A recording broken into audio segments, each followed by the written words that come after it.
Tumsifu Yesu Kristo. Tunamshukuru Mungu kwa siku hii ya leo tunapoanza semina yetu au majiundo yetu ya kiroho. Tunapoanza siku hii ya kwanza, tunaendelea kumwomba huyu Kristo mfufuka aendelee basi kututia nguvu ili tuendelee kusonga mbele. Somo letu linasema au somo tutakalo safiri nalo linasema mizunguko ya kiroho ya familia. Mizunguko ya kiroho ya familia au kifamilia. Mizunguko ya kiroho ya familia. Mizunguko ya kiroho ya familia. Na tutaongozwa na kitabu cha Kumbukumbu la Torati sura ya 2 aya ya 1 mpaka ya 3. Hapo ndipo tutakapata somo letu linalosema mizunguko ya kiroho ya familia. Kila familia ina eneo ambalo inalizunguka. Linaweza likawa ni eneo la kimaskini, eneo la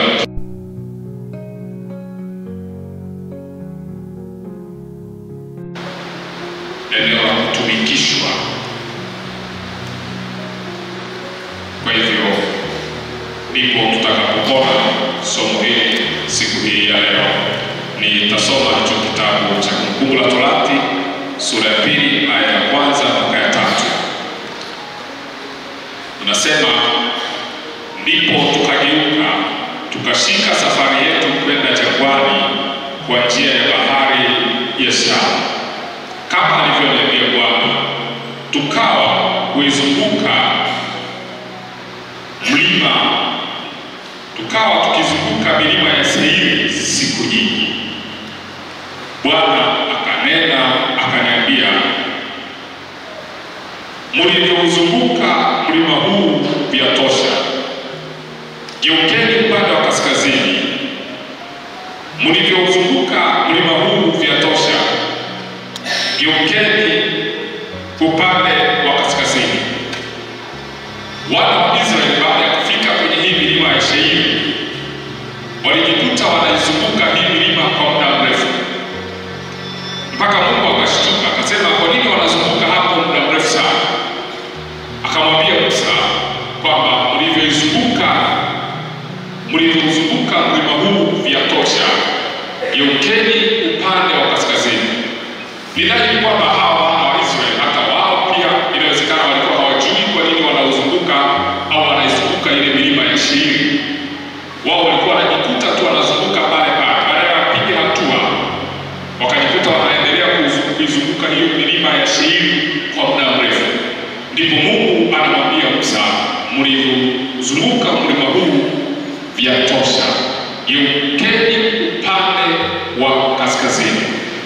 Maana anamwambia sasa, badilisheni mwelekeo ili msiendelee kuzunguka kwenye hilo eneo lililopo. Na sasa geukeni huo upande wa kaskazini, hapo mtapiga hatua, kwa sababu mnapoendelea kuzunguka hiyo milima ya Seiri kwa muda mrefu, ndivyo mnavyoendelea kupoteza muda kwenye hiyo milima na hampigi hatua ya aina yoyote. Kwa hiyo geukeni upande wa kaskazini ili muweze kuendelea na safari. Kwa nini tumechagua somo hili litakalotusindikiza kwenye hizi siku tutakazokuwa na semina hapa? Ni kwa sababu moja. Milima ya Seiri haikuwa kwa wana wa Israeli peke yake. Hata leo kila mtu ana mlima anaozunguka kwa muda mrefu kwenye maisha yake na hapigi hatua ya aina yoyote. Kila familia ina mlima inaozunguka kwa muda mrefu na hawapigi haichukui hatua ya aina yoyote kutokea kwenye huo mlima. Mlima kwenye maisha ya mtu inaweza ikawa ni tabia. Mlima kwenye maisha ya mtu inaweza ikawa ni aibu. Mlima kwenye maisha ya mtu inaweza ikawa ni laana ya familia. Na ndio maana hata tunakutana na familia nyingi ambazo zinazunguka milima ya laana kwa muda mrefu sana.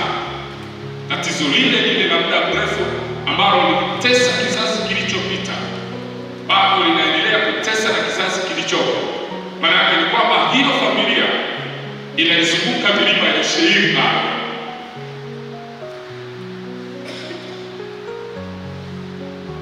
Unaweza ukawa biashara yako inaizunguka kwenye milima ya Seiri au kazi whatever.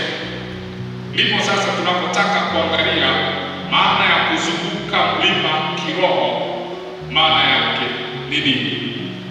Lugha nyingine ni kwamba kuzunguka mlima kiroho mara nyingi ni zile dhambi zinazojirudia mara kwa mara kwenye maisha ya mtu, au matatizo ya kiroho yanayojirudia mara kwa mara kwenye familia. Tunaweza tukachukulia mfano aina ya vifo vyenye mfanano vinavyojirudia mara kwa mara kwenye familia. Kwamba unaweza kukuta kizazi kilichopita alikuwepo mtu aliyejinyonga na kizazi hiki yupo anayejinyonga tena. Maana yake ni changamoto ambayo iko kwenye hiyo familia. Kwa hiyo familia kuna mlima fulani inaozunguka na hawajui watatoka lini kwenye huo mlima.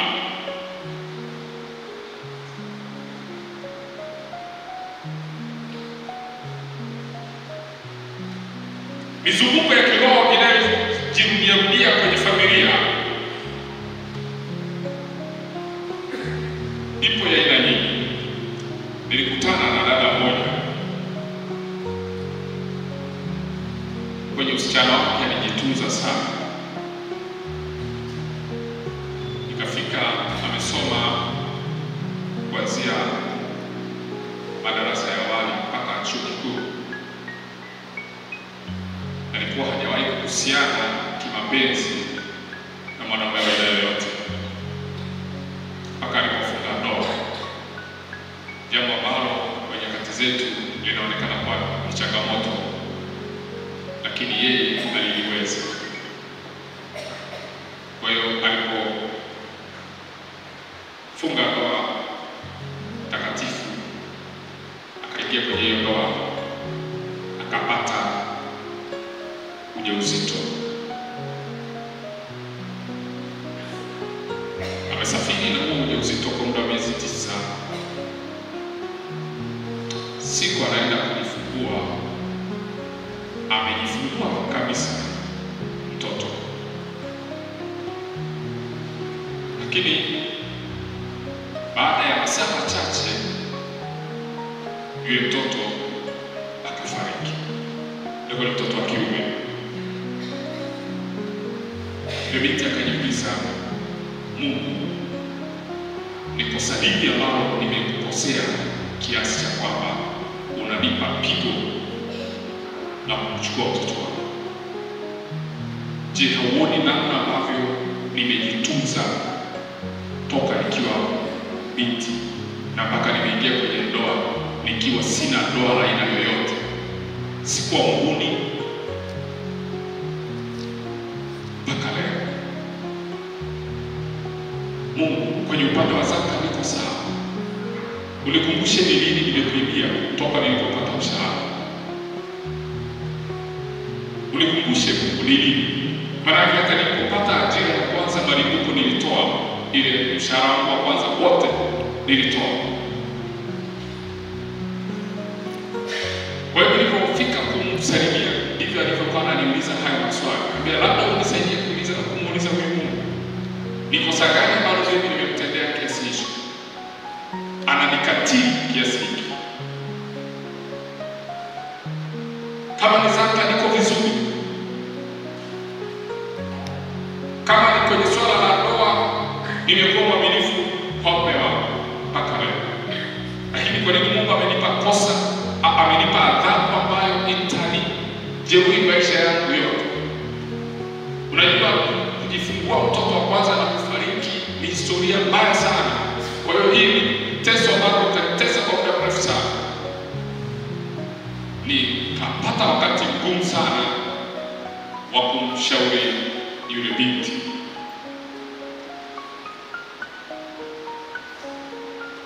Basi mama yake mzazi akawa ameniita siku nyingine tena kwenda kuongea na yule binti, maana yake alikuwa kama amefrustrate, amechanganyikiwa fulani hivi, hata kula hataki kula. Sema haina maana tena ya kuishi Mungu. Kama unaweza kuwaadhibu watu waaminifu kiasi hiki, kuna haja gani ya kuishi? Hii inaelekea kwa sababu yule binti alikuwa amepania sana kuwa na mtoto, alikuwa amepania sana kupata mara ya kwanza mtoto wake, na alikuwa alishanunua tayari na nguo. Ni wale mabinti ambao walienda kufanya ultrasound, akaambiwa mtoto wa kiume ambaye umebeba tumboni. Kwa hiyo alikuwa alishaanza kununua nguo za kiume tayari. Anajiuliza hizo nguo mimi nitavalisha nazo. Basi nikaenda tukazungumza naye. Mama yake kuna kitu alikizungumza. Akamwambia, mwanangu, wewe ni mtoto wangu wa kwanza, lakini nilikuwa sijawahi kukwambia ukweli. Mtoto wangu wa kwanza mimi kumzaa alikufa kama mtoto wako alivyokufa. Ulikuwa unajua hiyo? Nilikuwa sijui. Mimi mtoto wangu wa kwanza alikufa, na alikuwa wa kiume kama huyo wako alikufa. Akarudi nyuma tena, akamwambia mtoto wa fulani na yeye wa kwanza kabisa alikufa. Kwa hiyo kwenye hii familia ni kawaida mtoto wa kwanza kuzaliwa akafa, ni kawaida. Kwa hiyo kwenye familia walikuwa wanazunguka huu mlima wa kufiwa na mtoto wa kwanza kila anapopatikana. Ilikuwa inahakikisha kwamba mtoto huyo anafariki. Kwa hiyo walikuwa wamelizoea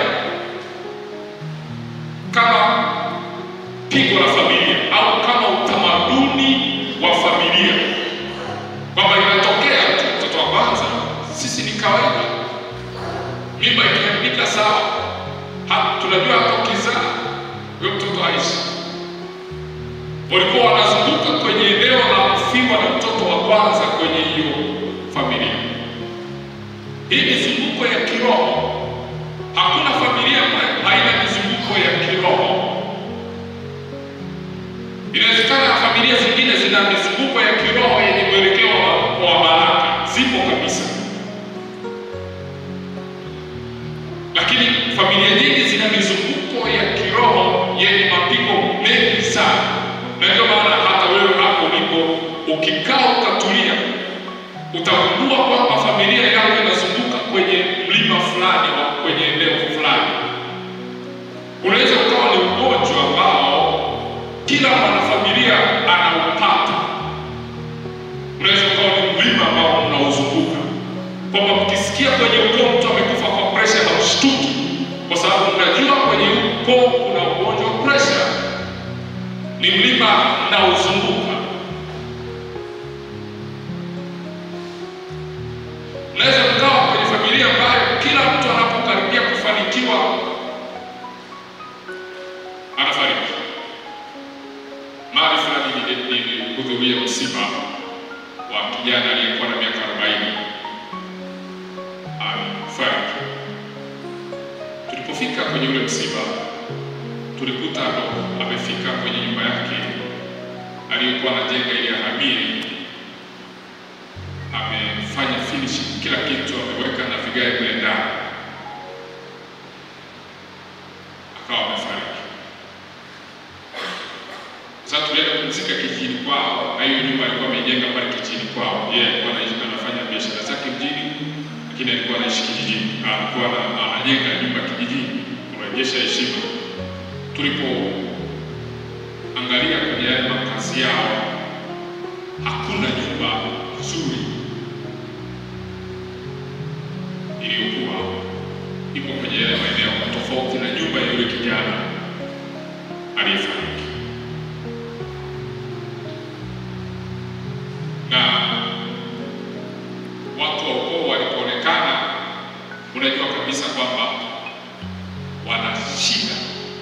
Aliyekuwa na wafadhali wa kiuchumi ni huyo aliyekuwa anajenga hiyo nyumba. Maana hiyo familia ilikuwa inazunguka mlima wa umaskini. Na kumbuka, huu mlima wa umaskini ni kama mstari unaochorwa kwenye kizazi au familia. Kwa hiyo kila anayetaka kuvuka ule mstari ambao hiyo familia au hiyo jamii imecholewa, anaingia kwenye shida.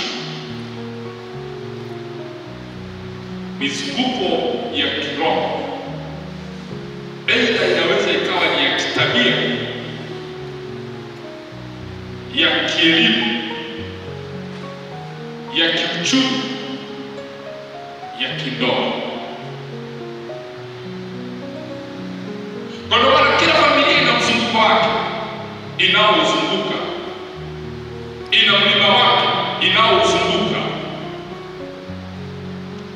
Unaweza kuwa ni mlima wa elimu, kwamba kwenye familia hakuna msomi, ni mlima unaozunguka. Mungu anamwambia Musa, waambie hao wana wa Israeli, mlivyouzunguka mlima huu vyatosha, geukeni upande wa kaskazini. Kuna mizunguko ya kiroho iliyoko kwenye familia nyingi. Hiyo mizunguko, asipotokea mtu wa kusema hii mizunguko mwisho wake umefika, hiyo mizunguko itaendelea kutawala hiyo familia kwa muda mrefu sana. Na kuna mizunguko mingine ambayo huwa inageuka kuwa mifumo. Napozungumzia mfumo ni kama sheria, napozungumzia sheria ni kama utaratibu.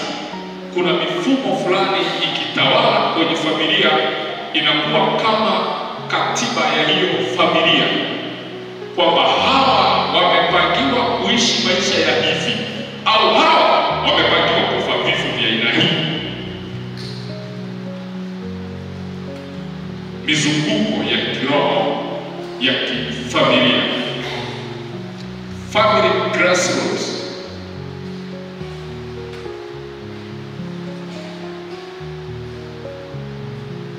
Kwa maana tuna watu ambao ni watafutaji sana kwenye eneo la kiuchumi, lakini angalia wapiga hatua ya aina yoyote.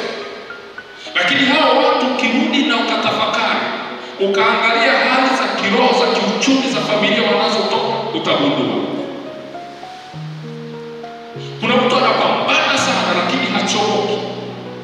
Ana akili za kutosha, ana nidhamu ya kifedha, ana maadili mazuri, ana mipango mizuri, lakini mambo yake kama yeye hayasogei.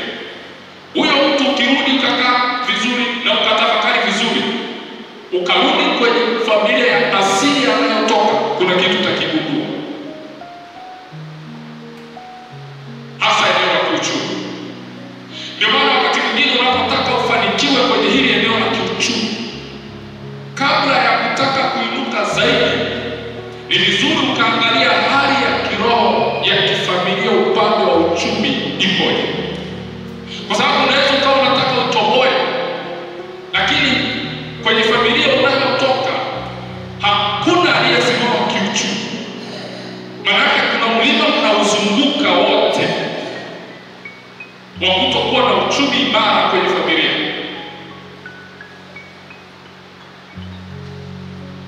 Na hiyo inaweza ikakusaidia sana.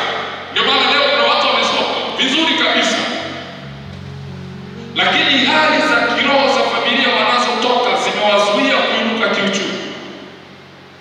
Ndio maana wengine wanapata ajira, sio shida, lakini akipata tu ajira, kituo cha kwanza anachoingia ni kituo cha madeni. Maana yake ni nini? Ule uchumi aliopata ni mwajiriwa lakini anakuwa mtumwa kwenye eneo fulani. Nini? Angalia familia ya asili anayotoka, hali yake ya kiuchumi iko, utakondoa. Kwa hiyo bila kugeuka na kuangalia upande wa kaskazini, mtaendelea kuzunguka kwenye eneo hilo hilo.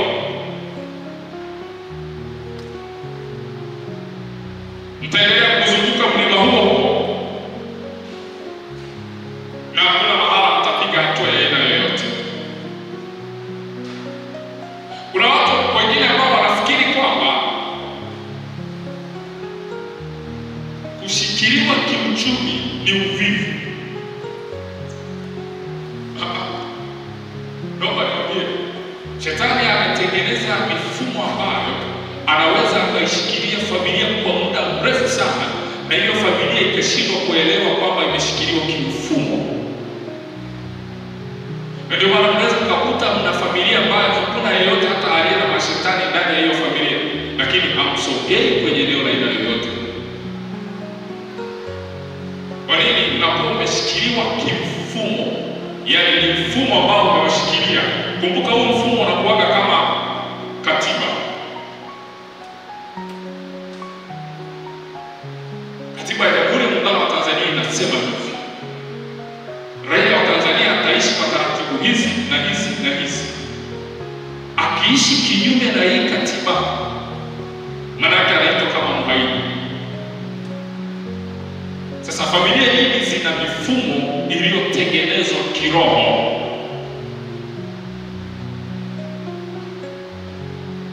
Na hiyo mifumo inaweza ikawa ni mifumo inayowafeva wanayotumikia ile mifumo, na ikawa ni mifumo inayowazuia wasiokubaliana na ile mifumo. Hali ya kiroho ya familia yako ipoje? Mnapita kama familia kwenye mzunguko gani? Mnazunguka kwenye mlima gani kama familia? Mnaweza mkawa mnazunguka kwenye mlima wa magonjwa, mnaweza mkawa mnazunguka kwenye mlima wa mafarakano, mnaweza mkawa mnazunguka kwenye mlima wa maskini. Unakuta ukoo mzima hakuna anayeweza kumsaidia mwenzake. Maanake mnazunguka mlima huo wote kwa pamoja. Kama ni maskini wote mnao.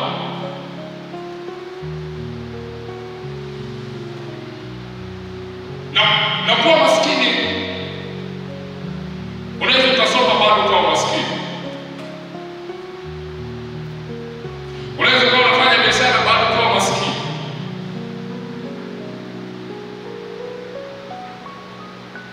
Unaweza kuwa umeajiriwa bado kwa maskini.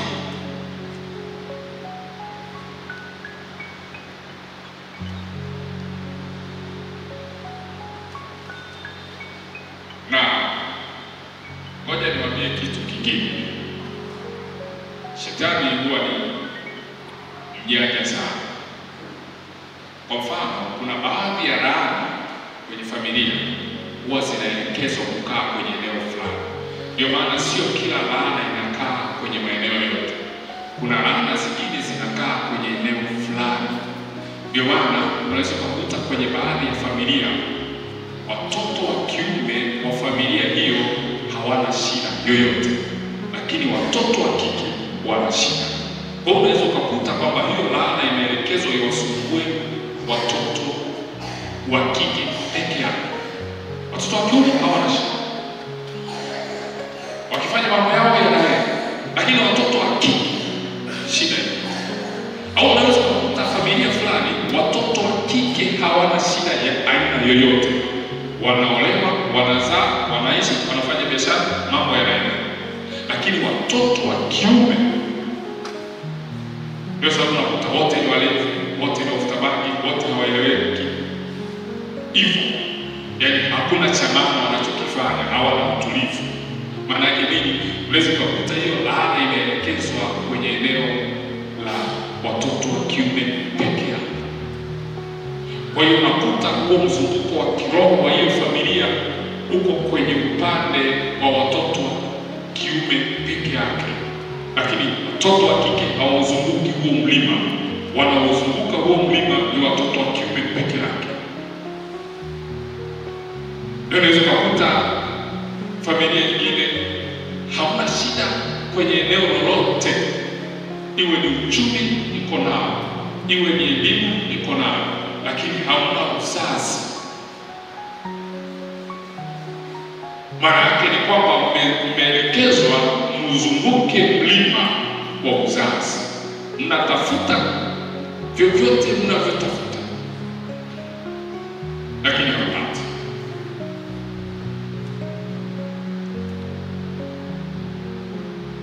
Dada mmoja siku moja tulikuwa tunamwabudu Yesu Ekaristi,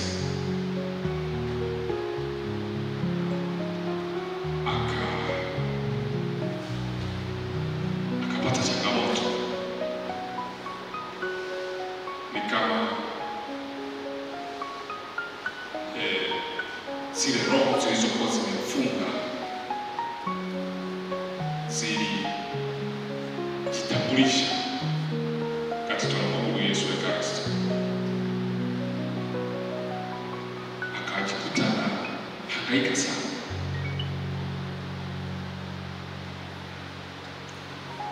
Baada ya kuhangaika kwa muda mrefu, baada ya maisha ya kuabudu, watu wameenda nyumbani,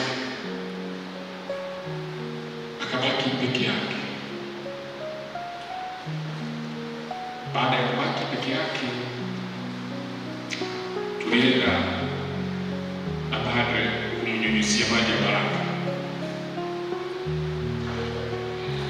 Kabla tukinyunyiza maji ya baraka, akapiga kelele akasema, subirini niwaambie, subirini niwaambie.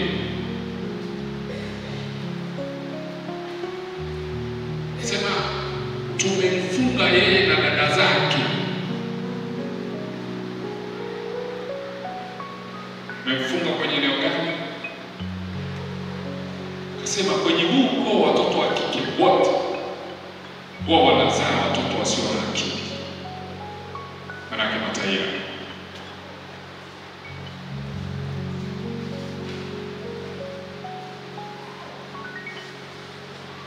Yule dada alipopata fahamu, baadaye nilimuuliza,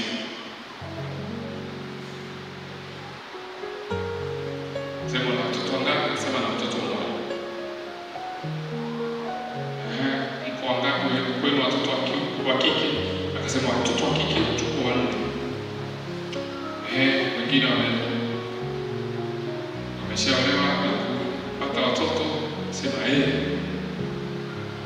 akasema lakini naomba nikwambie, sisi wote watoto wa kike tulioolewa tumezaa, lakini tumezaa watoto wenye utindio ubongo wote 4. Sio kwamba hatujazaa, tumezaa, lakini tumezaa watoto wenye changamoto hii. Maana hawa watoto wa kike wa hii familia walikuwa wanazunguka mlima wa kuzaa watoto wa aina hiyo.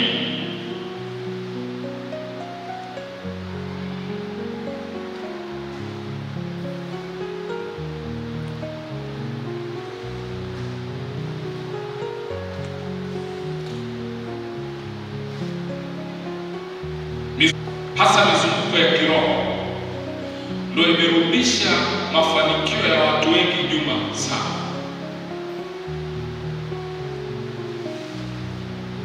Imewatoa wengine kwenye ndoa, imewatoa wengine kwenye biashara, imewatoa wengine kwenye kazi, kwa sababu ya ile mizunguko ambayo familia iko nayo.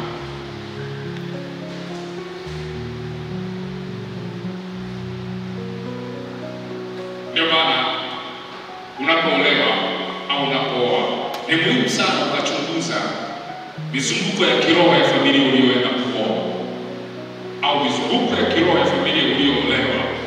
Hiyo familia ina mizunguko gani ya kiroho, au inazunguka kwenye mlima gani?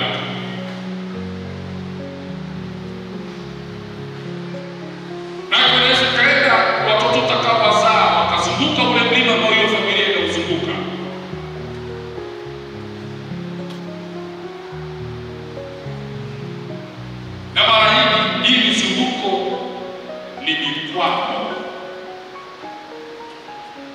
kiuchumi, ya kikazi.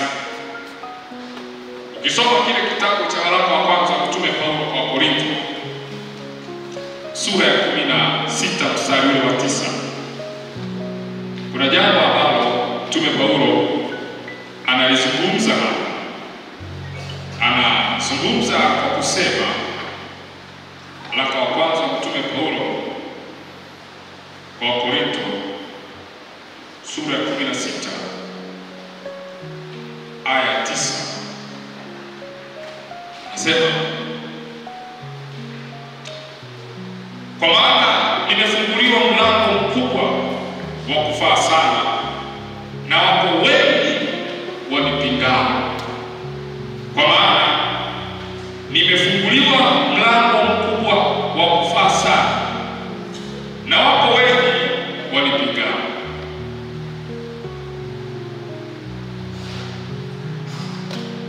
Unaweza ukawa umefunguliwa mlango wa kufanya kazi au mlango wa kipaji au mlango wa kibali, lakini mizunguko ya familia yako ikawa inakupinga. Unataka kuinuka, mizunguko ya kiroho ya familia yako inakupinga. Unataka kupata cheo, mizunguko ya familia yako inakurudisha nyuma. Unaanzisha biashara, ukifika kwenye level ya kutaka kufanikiwa, mizunguko ya kiroho ya familia yako inakushusha chini. Unataka kuolewa, mizunguko ya kiroho ya familia yako inazuia.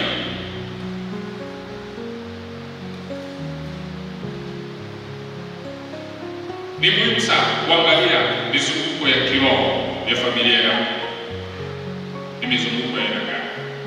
Inawezekana mnazunguka kwenye kosa lile lililofanywa na kizazi kilichopita, na nyie mnapita huko.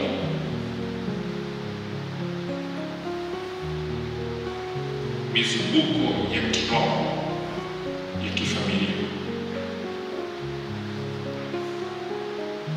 ambayo imewazuia watu wengi kushindwa kufika wale pale walipokusudiwa kufika. Juhudi wanazo, elimu wanazo, mipango wanayo,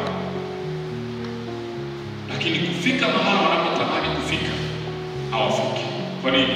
Mizunguko ya kiroho ya familia wanayotoka inawapinga.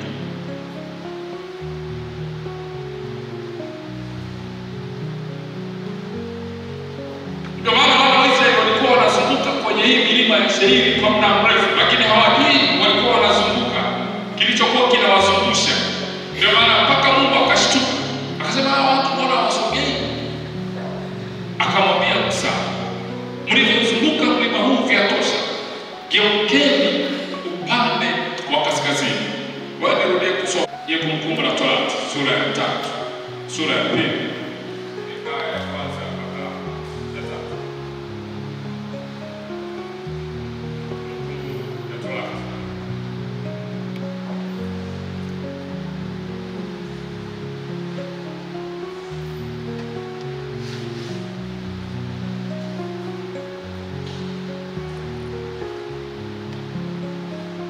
Anasema, ndipo tukageuka tukashika safari yetu kwenda jangwani kwa njia ya bahari ya Shamu, kama alivyoniambia Bwana. Tukawa kuizunguka milima ya Seiri siku nyingi. Nikusema siku nyingi. Kwa hiyo hawa wana wa Israeli walizunguka hii milima ya Seiri siku nyingi, lakini walikuwa hawajui kwa nini wanazunguka kwenye hii milima. Ndipo basi Mungu akashtuka, asema,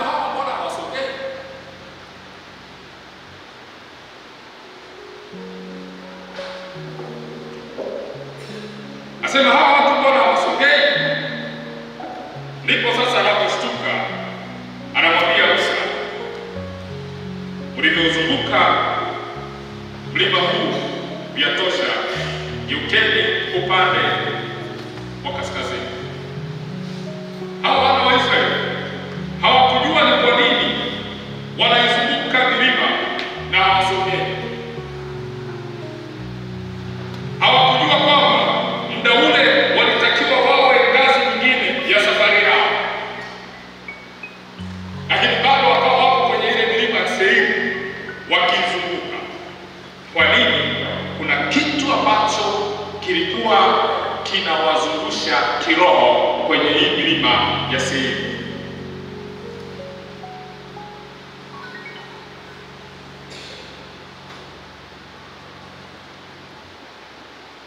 Kwa mara nyingi tunaweza tukawa tuko kwenye familia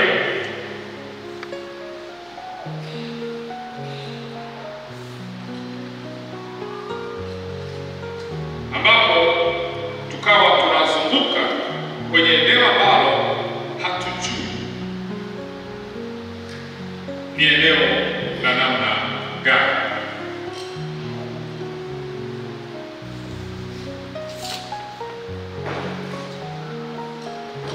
Ndio maana basi Musa anapoambiwa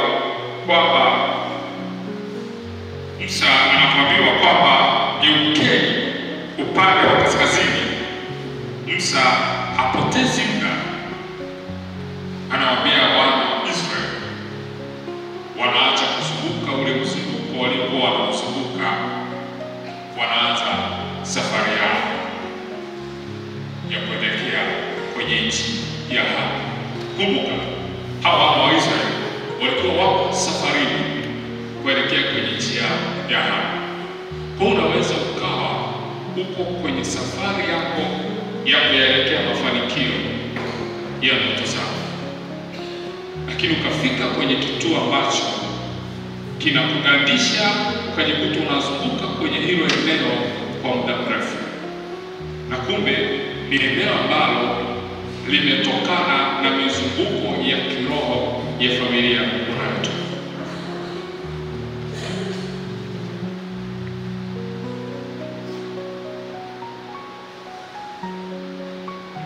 Kwa nini huwa tunawaambia watu watoe sadaka mara nyingi sana? Lengo moja la sadaka ni kwa sababu huko tulikotoka kuna sadaka nyingi sana ambazo zimefunga baadhi ya familia kiroho. Kwa hiyo hizo sadaka zimehakikisha kwamba hao wanafamilia wanaganda kwenye hilo eneo walilofungiwa.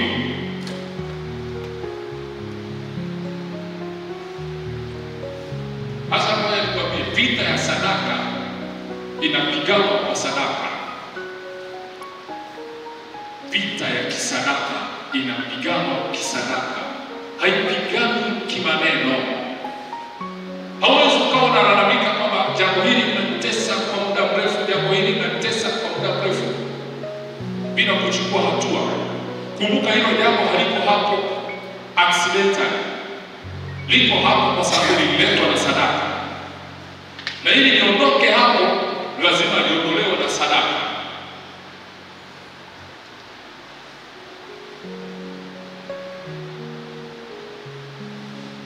Kwa hiyo bado mizunguko mingi ambayo familia nyingi zinapitia ni mizunguko ambayo kiroho imefungwa au imefungamanishwa na sadaka.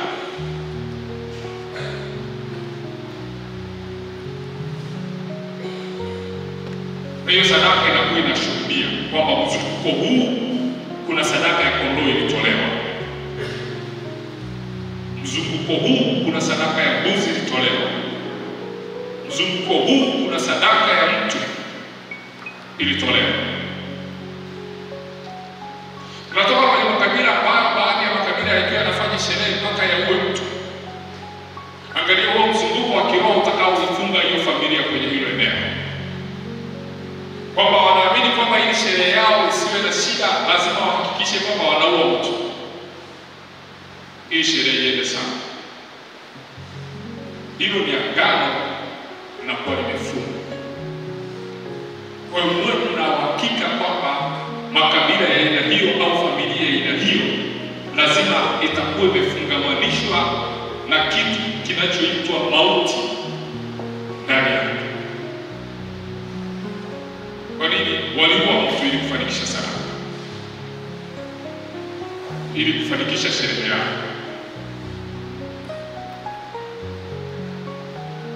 Nini? Wametengeneza mzunguko wa kiroho.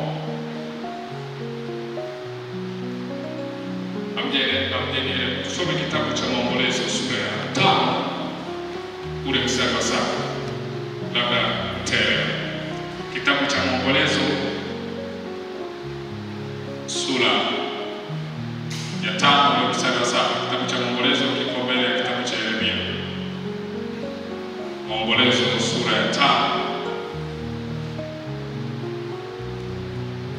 ule mstari wa 7. Msikie inavyosema. Baba zetu, hebu sema baba zetu.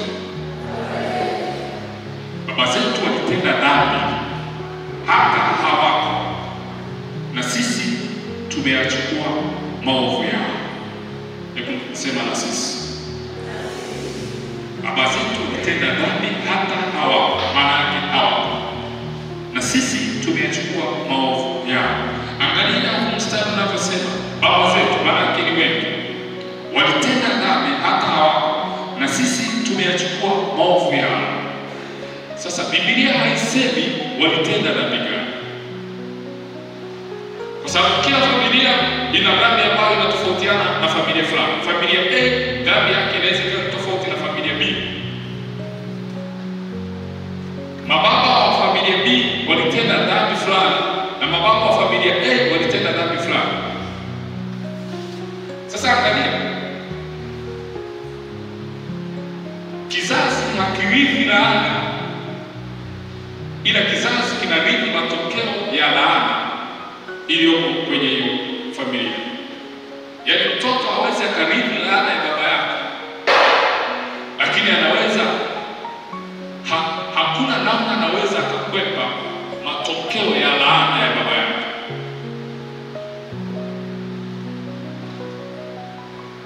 Basi nasema baba zetu walitenda dhambi. Hatujui walitenda dhambi kwenye eneo gani. Anaweza akawa walitenda dhambi kwenye eneo la uchumi. Kwa hiyo kila anayetaka kuinuka kwenye hiyo familia kwenye eneo la kiuchumi hainuki. Kwa nini? Kuna dhambi kwenye eneo la kiuchumi. Anaweza akawa walitenda dhambi kwenye eneo la ndoa. Kila anayetaka kuwa na ndoa nzuri haiwezekani. Kwa nini? Kuna dhambi litendwa kwenye hilo eneo. Kwa hiyo kuna mzunguko au kuna mlima unaozunguka hilo eneo. Kwa hiyo dhambi imekaa kwenye hilo eneo, inatesa sasa hicho kizazi, bila hicho kizazi kujua kwamba mzizi wa dhambi hii unatokea kwenye eneo gani. Mizunguko ya kiroho ya kifamilia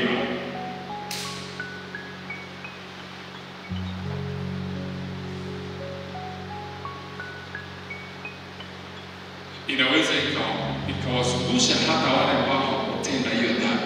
Hiyo ni tafsiri yake, kwamba kuna dhambi fulani ilitendwa ukiwa wewe haujazaliwa, pengine wewe ni kizazi cha 4, lakini dhambi ilitendwa na kizazi cha 7, lakini hiyo dhambi inakuja inakugusa na wewe. Labda nitoe huu mfano ndio utaelewa vizuri. Tuchukulie mfano, niwaulize swali. Ni wangapi wamewahi kusoma katiba ya Jamhuri ya Muungano wa Tanzania? Katiba yote. Ni wangapi tumesoma katiba yote ya Tanzania? Sasa kutokujua kwako katiba haimaanishi kwamba wewe si Mtanzania. Wewe ni Mtanzania, pamoja na kwamba haujui katiba ya nchi yako, lakini bado wewe ni Mtanzania. Unaishi kwenye zile kanuni ambazo katiba ya Jamhuri ya Muungano wa Tanzania inakutaka uishi, ingawa haujui hiyo katiba inataka niishi kwa mtindo huo. Sasa kila familia kiroho ina katiba yake. Ndio maana unapoenda dukani kununua dawa, kila dawa unayopewa na daktari au mhudumu wa afya, nje ya kukuandikia kwamba tumia mara 3 kwa siku au mara 2 kwa siku, ndani ya kila dawa huwa kuna kikaratasi cha maelezo. Inaonyesha hii dawa imetengenezwa mwaka gani, imetengenezwa wapi, na itaexpire lini. Inaeleza viwango vilivyokuwa mule ndani, kila kitu. Lakini angalia, watu wengi hatusomaji vile vikaratasi vya ndani. Tunachukua yale maelezo ambayo nesi au daktari ametuandikia kwamba utumie mara 3. Lakini watu sote mle ndani kumeandikwa nini? Mwingine anaweza akasema sisomi kwa sababu imeandikwa kwenye lugha ya Kiingereza. Wapo ambao wanajua Kiingereza lakini hawasomi. Maana yake ni nini? Tumetoka kwenye familia ambazo zina vitu ambavyo sisi wenyewe tumezaliwa kwenye hizo familia, lakini hatujui hivyo vitu ni vitu gani. Hivyo ndio tunasema mizunguko ya kiroho ya kifamilia. Kwa hiyo unaweza kuwa unatumikishwa kwa sababu tu haujui, na kutokujua kwako mizunguko ya kiroho ya familia unayopitia hakumzuii shetani kuonea huruma kwamba wewe wakati anatenda hii dhambi au wewe ngoja tukutoe. Utawala wa shetani ni kwamba aendelee kukitawala hicho kizazi kama alivyokubaliana na wale ambao waliingia huo mkataba. Kwa hiyo ili mtu atoke kwenye hayo mazingira, kwenye hiyo mizunguko ya kiroho ya kifamilia, ni lazima akubali kusimama na kumwambia Mungu kwamba tulivyozunguka mlima huu vyatosha. Sasa ninageuka upande wa kaskazini. Nilivyozunguka mlima huu wa magonjwa yatosha. Sasa ninageuka kwenda kaskazini. Wewe unaona kabisa gonjwa uliomuua babu yako umemuua baba yako, na usipoangalia na wewe unakuua. Unaishia tu kusema ni ugonjwa wa familia. Kuna mlima unazungushwa. Maana hapo usiposimama na kumwambia Mungu nilivyozunguka mlima huu vyatosha, na wewe utazungushwa kwenye huu mlima ambao waliokutangulia waliozunguka. Na wewe utazunguka usiposimama vizuri, na watoto wako na watoto